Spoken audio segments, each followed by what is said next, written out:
This is Chris McDaniels. Like, subscribe to TNW Wrestling on YouTube, subscribe to my other channel, Word of Chris, and subscribe to this channel, Chris McDaniels, and follow me on all my social media accounts. So I'll be down there in the description box, and I'm here to do my AEW Dynamite April 30th, 2025 reviews. So here we go, discussing about AEW Dynamite for tonight. So yeah, we kick off the show with the first match of the night, where it was the AEW International Champion Kenny Omega teaming up with Speedball Mike Bailey, Kevin Knight, and Mark Briscoe versus Matt and Nick Jackson, the Young Bucks, and the AEW Continental Champion Kazuchika Okada, the Elite, and Ricochet in a 8-man tag team match. So yeah, we get to this 8-man tag team match. In this match, it was a pretty good one.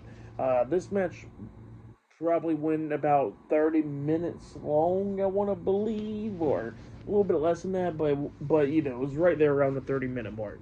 But yeah, all eight of these guys just beating the hell out of each other in this match. There was a bunch of cool spots in this match. I really enjoyed it. Like, at one point, one of the Young Bucks smacked Ricochet upside the head and called him bald because Ricochet wanted to argue with him. So yeah, that was pretty funny right there.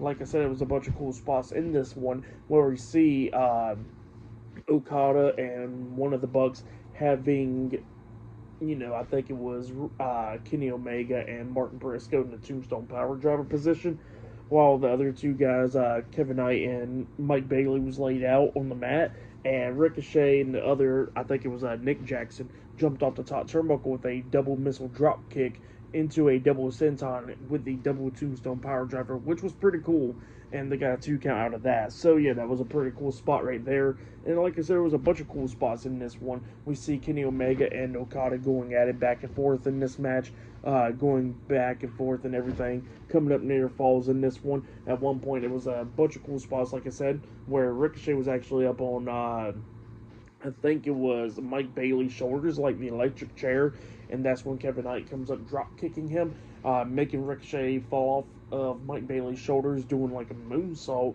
onto the Young Bucks by accident, taking them out, and then that's when Omega jumped over the top rope with a front flip senton on every single body else outside of the ring at one point, taking everybody out. And then while everybody was taken out, we see Mark Briscoe getting the upper hand onto Okada, hitting the J Driller onto him, but that pin got broken up at the count of 2. But then at the ending, we see Briscoe take a control, laying out Okada. He climbed up the top turnbuckle so he could try to hit the elbow drop up until Ricochet comes up, pushing pushing Briscoe off the top turnbuckle, and Briscoe hits the top rope on the way down, and that's when Okada takes advantage, hitting the Rainmaker onto Briscoe, pinning him for the 1, 2, 3. So yeah, the Elite and Ricochet defeated Kenny Omega, Kevin Knight, Mike Bailey, and Mark Briscoe tonight in a 8-man tag team match. That's what happened there. Really good match, though. For that match, I'll give it 4 stars. That's why I'll give it a great match between all 8 of those guys. Actually, I'll give it 4.5 stars. It was a really good 8-man tag team match.